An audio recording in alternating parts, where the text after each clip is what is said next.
بسم اللہ الرحمن الرحیم۔ مردوں کے زندہ ہونے کا واقعہ یہ ہے کہ بنی اسرائیل کی ایک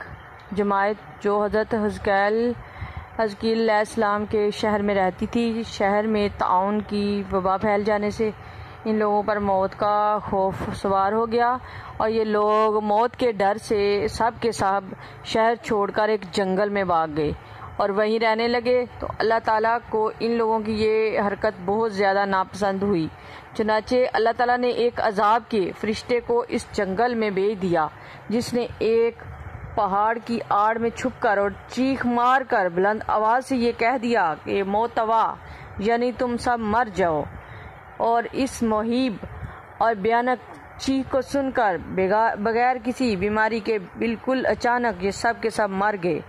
جن کی تعداد 70,000 تھی۔ ان مردوں کی تعداد اس قدر زیادہ تھی کہ لوگ اس کے کفن و دفن کا کوئی انتظام نہیں کر سکے،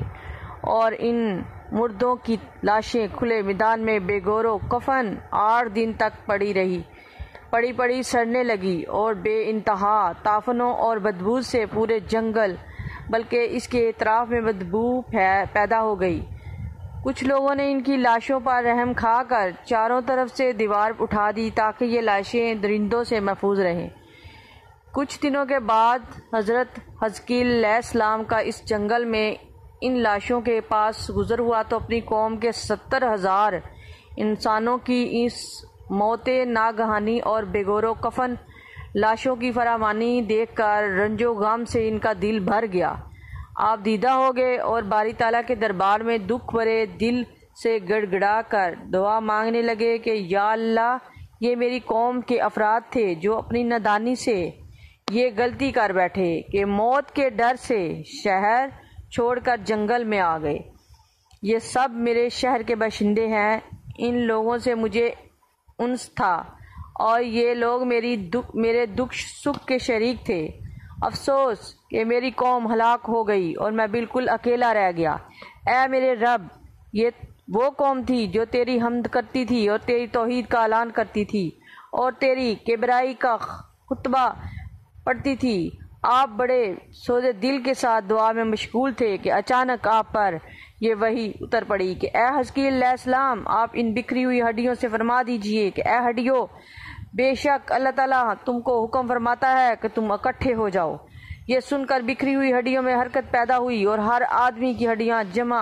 ہو کر ہڈیوں کے ڈھانچہ بن گیا۔ پھر یہ وحی آئی کہ اے حزقیل علیہ السلام، آپ فرما دیجئے کہ اے ہڈیوں، تم کو اللہ تعالیٰ کا یہ حکم ہے،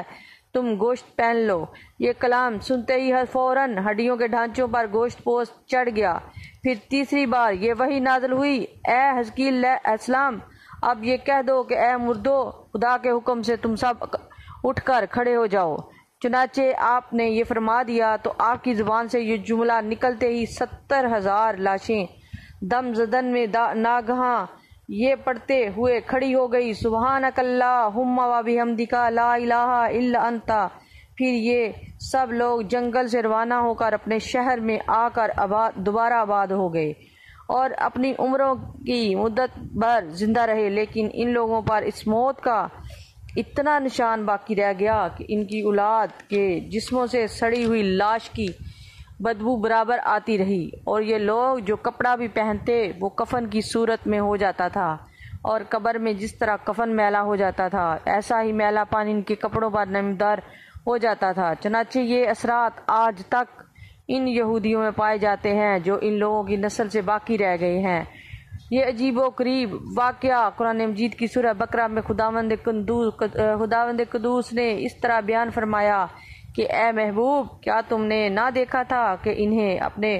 گھروں سے نکلے اور وہ ہزاروں تھے موت کے ڈر سے، تو اللہ تعالیٰ نے ان سے فرمایا مت جاؤ، پھر انہیں زندہ فرما دیا۔ بے شک اللہ لوگوں پر فضل کرنے والا ہے،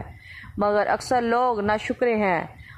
آدمی موت کے ڈر سے تو بھاگ کر اپنی جان نہیں بچا سکتا، لہذا